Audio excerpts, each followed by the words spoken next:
administração. Nós estamos no mês de Novembro Azul, por isso o CRA Ceará convidou o médico urologista, Dr. Daniel Sucupira, para falar sobre a saúde do homem. Vamos ouvir. Olá, estamos aqui mais uma vez para falar para você, nosso administrador, nossa administradora, nossos profissionais de gestão. E dessa vez vamos tratar de mais um assunto muitíssimo importante aqui no CRA TV. Estamos no mês de novembro, para isso vamos tratar do Novembro Azul, uma campanha que teve início em 2003, lá na Austrália, cujo objetivo era atrair a atenção dos homens para que pudessem procurar a prevenção e o diagnóstico das doenças próprias do homem. De lá para cá, muita coisa mudou, né? Aqui no Brasil, o Instituto Nacional do Câncer estima que o câncer de próstata vai atingir até 2025, desse ano de 2023 até 2025, 71 mil novos casos.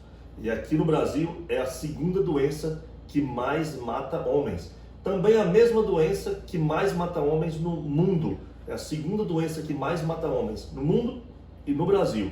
Então isso não é pouca coisa, requer seriedade. Para isso eu estou aqui hoje, recebo aqui no CRA TV o médico urologista Dr. Daniel Sucupira, e ele vai conversar um pouco aqui conosco.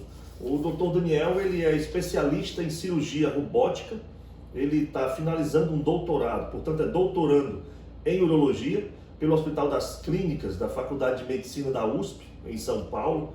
Ele tem residência médica em transplante renal, também no Hospital das Clínicas da Faculdade de Medicina da USP. Ele fez graduação em medicina aqui na Universidade Federal daqui do nosso Ceará, né? Tudo bem, doutor? Como vai o senhor? Tudo bem, graças a Deus. Como vai, Rodrigo? Eu estou bem, muito obrigado. E obrigado também, em nome de todos que fazem o CRA, a sua presença aqui para a gente conversar um pouquinho sobre essa questão que tanto... Doutor, 71 mil novos casos somente de câncer de próstata, é isso mesmo? É isso mesmo. Estima-se que a cada 8 minutos um homem é diagnosticado com câncer de próstata aqui no Brasil. E se a nossa conversa hoje render pelo menos uma vida salva, já estarei muito feliz de ter contribuído. E acredito que sim, porque aqui o senhor está falando com profissionais de administração. Além de homens, o senhor fala com mulheres que têm seus pais, mulheres que têm seus esposos. Então, eu acho que a gente pode aqui ajudar muita gente. Aqui no Brasil, essa questão de segunda doença que mais mata homens. Doutor, existe um perfil, essa doença atinge um perfil específico? Sim, o câncer de próstata, depois do câncer de pulmão, é o câncer que mais mata homens. Portanto, ele só acomete homens, né, pessoas do sexo masculino. Geralmente, como fatores de risco, nós temos o envelhecimento, a etnia negra e pacientes que tiveram parentes de primeiro grau com câncer de próstata também, ou então algum parente com alteração do gene BRCA2, que também causa câncer de mama, né? Então esse é o perfil epidemiológico do nosso tipo de paciente. E dentro desse perfil, qual é a idade que mais acomete? O diagnóstico vem principalmente a partir dos 60 anos de idade, mas alguns pacientes com fator de risco genético podem ter tumores graves até mesmo antes disso. E quais são os sintomas que esses homens podem começar a ter? Ou seja, a doença ela dá uma alertazinha lá atrás. Antes dela ser diagnosticada hoje, ela dá começa a dar os alertas. Tem como o homem dentro de casa, no dia a dia, ele ficar atento a isso?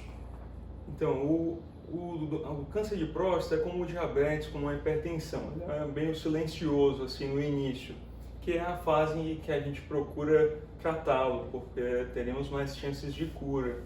Se a gente aguardar os sintomas aparecerem, ele já pode estar numa fase avançada ou localmente avançada, em que ele ocupou boa parte da glândula, já está querendo extravasar para outras regiões do nosso corpo, né? A partir daí a doença já é mais difícil de ser curada, né? Mas quando ele apresenta sintomas, são principalmente dificuldade de urinar, dificuldade para iniciar o jato urinário, um jato urinário fraco, sangue na urina, sangue no sêmen e até mesmo em fases mais avançadas, dores ósseas. Os ossos são os principais sítios de metástase do câncer de próstata. Então ficar atento a esses sintomas. Atenção homens, atenção esposas, vendo seus maridos reclamarem, você está sentindo algum desses sintomas que o doutor Daniel falou, ficar alerta. Mas existem então condicionantes, doutor, de que antes desses sintomas estarem mais assertivos, tem como prever isso aí, o diagnóstico ser mais precoce? Sim. Seria no consultório, exames? Essa é a intenção da nossa campanha do Novembro Azul, né? A prevenção primária, de fato, evitar que a doença apareça, a gente consegue fazer com hábitos de vida saudáveis, né? Prevenção da obesidade, a parada no tabagismo, evitar muito álcool, estilo de vida saudável, essa é a prevenção primária. Mas é de difícil controle isso, né? O que a gente faz no consultório é o rastreamento, a detecção precoce, que é uma prevenção secundária. Então a gente tenta diagnosticar precocemente os pacientes que têm essa doença através de um exame de sangue simples, o PSA, e através do toque retal, que é um pouco incômodo, mas não é nada demais. Alguns pacientes não vão precisar fazer, mas ele consegue detectar um câncer em 20% das pessoas que não tiveram alteração do PSA.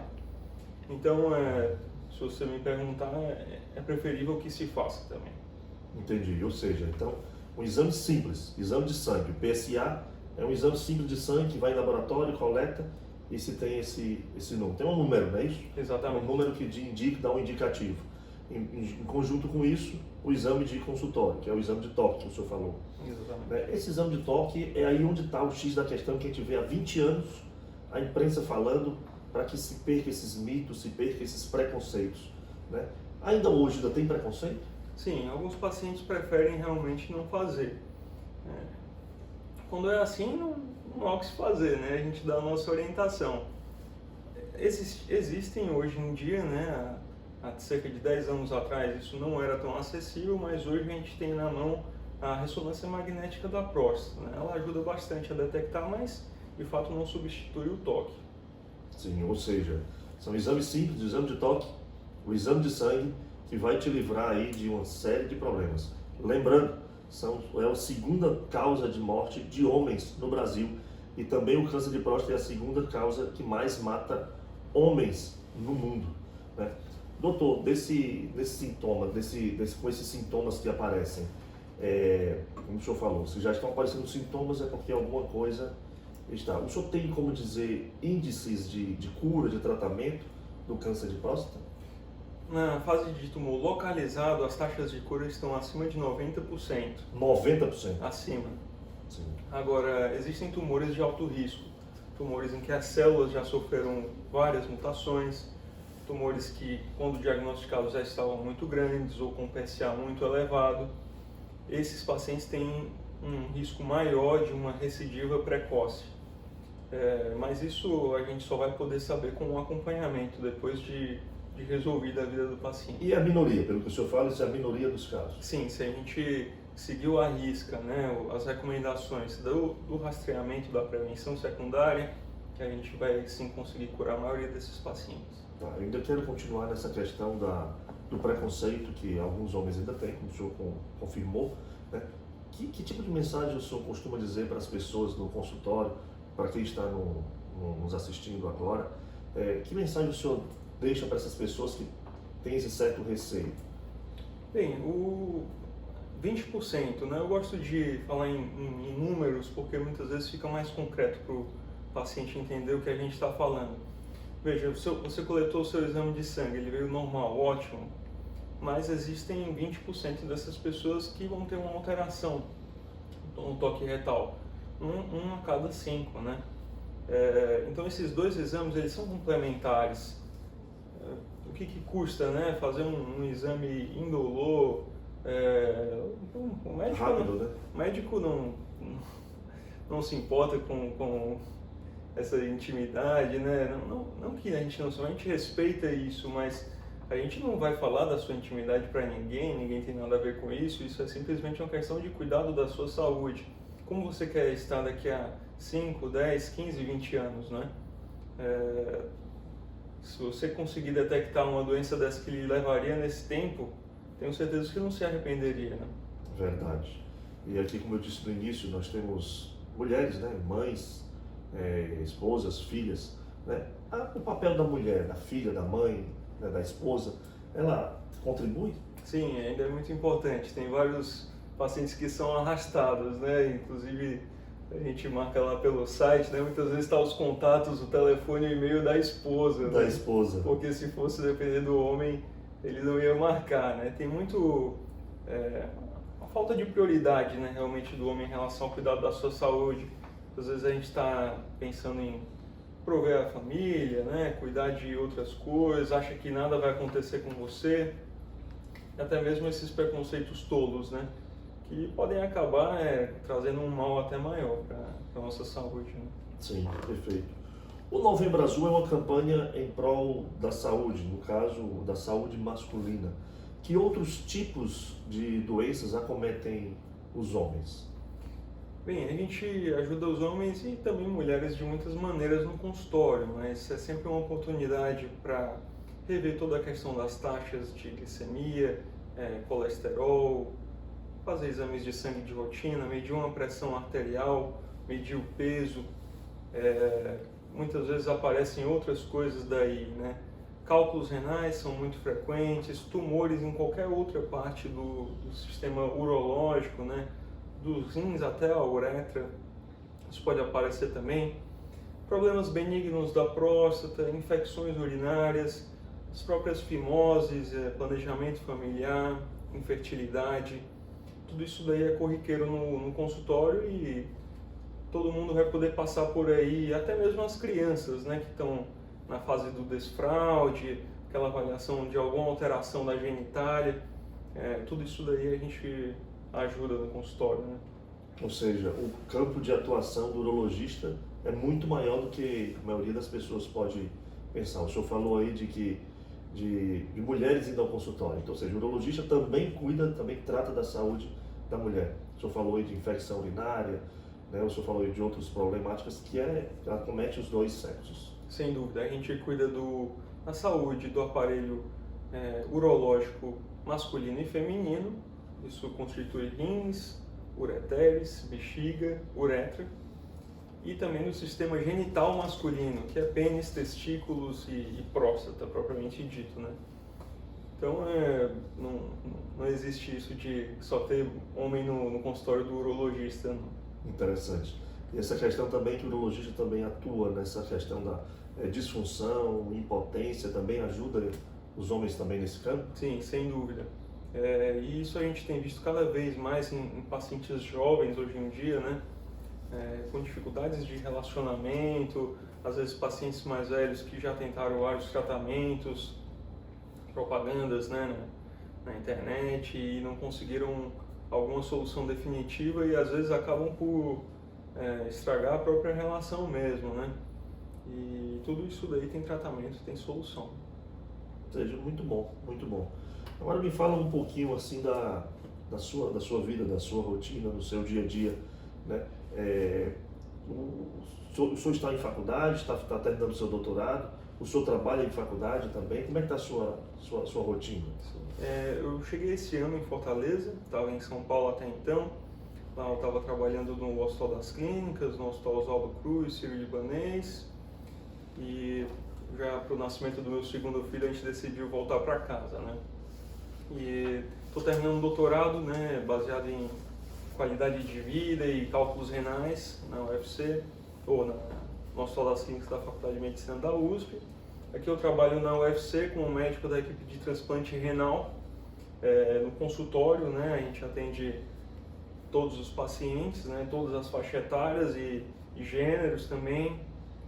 Trabalho também no Hospital Filantrópico Sopai, lá eu opero crianças, né? E sou também médico da Rede Dó, do Hospital São Carlos, né? Que é o robô mais moderno da nossa cidade. Tu falou de robô mais moderno. O senhor também tem uma especialização em robótica? Sim. Inclusive, eu fiz pela própria Rede Dó, Instituto de Pesquisa e Ensino, a minha especialização em cirurgia robótica e complementei isso com uma experiência no exterior, no Memorial Sloan Kettering Center, né? Um centro de câncer de Nova York, e a University Southern California, né, com o Dr. Gil, uma oportunidade que eu tive em contar em São Paulo. é o seu nome, isso o senhor falou aí do Dr. Gil, é um nome de referência Sim, sem dúvida. no mundo. E o senhor esteve com ele, Sim. aprendeu com ele, diretamente com ele. Exato, e Dr. Vincent Laudon, em Nova York. Em Nova York. Muito bem. Essa questão da robótica, a robótica está no início ainda, né? Ela tem ajudado muitas pessoas, mas está no início ainda. O senhor vislumbra um futuro muito grande da robótica? Está no início, assim, talvez pela nossa cidade, né? Mas já é um método consagrado há pelo menos 20 anos já nos Estados Unidos. Sim. Sim, hoje em dia nos Estados Unidos mais de 90% dos pacientes são operados por robô, né? Em relação à próstata, né? E até mesmo outras doenças, por exemplo, pieloplastia, né? Uma doença, é o motivo pelo qual usamos mais robô nas crianças. Também já é o método mais usado em todas as faixas etárias, né? Nos Estados Unidos, aqui infelizmente a gente demora um pouco para chegar lá, porque é um método que tem custos envolvidos, né? Não está altamente disponível para a nossa sociedade, né? Mas que quem tem um poder aquisitivo já pode comprar, exato. Ele é menos invasivo. Sim. E mais seguro, pode-se dizer assim? Sim, as grandes vantagens que a robótica traz, né, são principalmente uma visão em 3D com a magnificação de imagem. Então, aquela cirurgia que a gente fazia por via convencional, olhando ali a uns 2 metros de distância, às vezes do órgão-alvo, 2 metros não, mas 1 metro, 1,5 metro, às vezes chega. Um campo escuro, né? Isso daí é resolvido completamente, né? Com a ótica e a imagem amplificada. Além disso, a gente usa instrumentos que eles têm o movimento do punho. As vantagens de cosmética e de dor a gente já tinha com a cirurgia laparoscópica. Só que imagine que a pinça laparoscópica faz esse movimento, a pinça da robótica ela faz esse movimento do endo-wrist, né, o punho mecânico. Então é como se você estivesse com a sua mão operando dentro da cavidade. Isso facilita muito tecnicamente, principalmente a fase reconstrutiva de várias cirurgias, que é um grande desafio muitas vezes na cirurgia robótica ou na cirurgia de próstata, e com a cirurgia robótica isso fica muito fácil, né? Então garante um bom resultado para muito mais gente. Não que cirurgiões não possam obter resultados tão bons com métodos convencionais. Isso sim, o que vale é o método em que o cirurgião tem mais experiência. Então, você pode ter bons resultados com cirurgia convencional, mas as vantagens que a robótica dá são indiscutíveis, né? Perfeito, muito bem, muito bom. Doutor, então estamos chegando aqui ao fim desse nosso bate-papo. Nosso público principal aqui como eu disse, são profissionais da área de gestão, profissionais da área de administração, da gestão pública, da gestão privada. Como eu disse, tem homens e tem mulheres aqui, né? Eu finalizo aqui com o senhor deixando uma mensagem para essas pessoas e, claro, sempre com o tema, nossa temática maior, que é o Novembro Azul. Sim. Obrigado, Rodrigo, pela oportunidade. Queria agradecer também ao Conselho Regional de Administração, na pessoa do presidente administrador Rogério Cristino, pelo convite.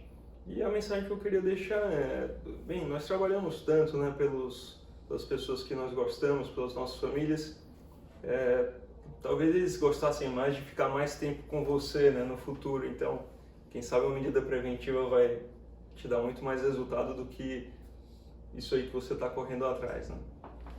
Muito bom, muito bom. Quem agradece o senhor ter aceito o convite somos nós, doutor, né? E você que está aí do outro lado assistindo, nos ouvindo, quem sabe você lembrou de alguém aí que possa servir esse material, essa entrevista de hoje, encaminha para aquela pessoa, manda para aquele amigo, para aquela amiga, para aquela pessoa que vai servir essa entrevista, né? Então deixa o nosso abraço, até a próxima. Até mais.